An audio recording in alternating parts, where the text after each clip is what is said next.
artificially grown. They'll go after potatoes, they'll go after corn. Any crops that they can really find that are rooted in and grown are stuff that they will go for. Thank you. Come here, where's sweet potato? Rosie's favorite food are sweet potatoes, but she will also eat a lot of greens. Rosie eats a lot of vegetables. And then they'll also chew through the wood that they have in their enclosure, and they'll consume that as well. Obviously not in as much quantity as they do other foods, but they'll eat a lot of that. They are omnivores, so they'll eat a lot of protein, and they'll eat some veggies as well. I know. She's very fast eating her sweet potato, but she's got some really strong teeth in the front, and her teeth are made for chewing down wood. Like all rodents, their teeth actually don't stop growing. So they need to kind of have some sort of wood or something that they can chew on in order to prevent that growth. Because sometimes if their teeth get too long, it could cause certain issues with their dental health. So we have a lot in there for her to chew on to kind of shave those down and keep them really healthy. Does anyone know or want to take a guess at what their quills are made of? Does anybody want to try and guess? Yeah.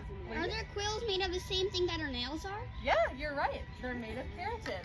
So their quills are kind of like feathers. They're actually hollow inside, so you can squish them, and they kind of feel oily to the touch, but they are made of keratin, and they're very strong. So her quills here, she kind of has more hair-like quills at the front, and then towards the back she'll have her thicker, what they call like kill quills. Those are the thicker quills in the back you'll see near her tail. Those are the thickest and strongest quills that she has, and they also happen to be the sharpest.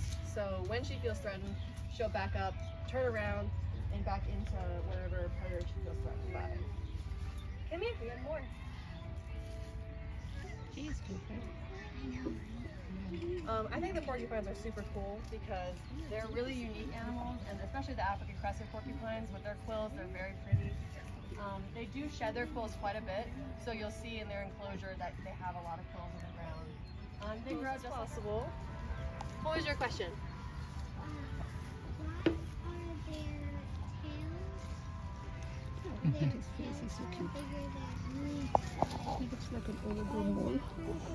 Nah, but he looks way cuter than So the these quills are actually part of, they're gonna be more on the top of her body, and these ones are actually part of her tail. So they're shorter because they make up that shorter part of her tail. They're actually the length, and they cover that area where her tail is. Yeah. do the quills have feelings? Like if you snap, like if it's on her body and if it snaps into two, does she feel the snapping? No, she does not. They're just like, you might feel where your nail is attached, and if you pull obviously on your nail, you'll feel it. So she can feel it if you try and pull, but if I'm touching them like this, she can't feel that because there are no nerve endings in them, as they are made of keratin. But you know, if I were to pull on them, she probably wouldn't like that because they are still attached to her body. Yeah, that's a good question. Any other questions about Rosie? Yeah, what's up? Well,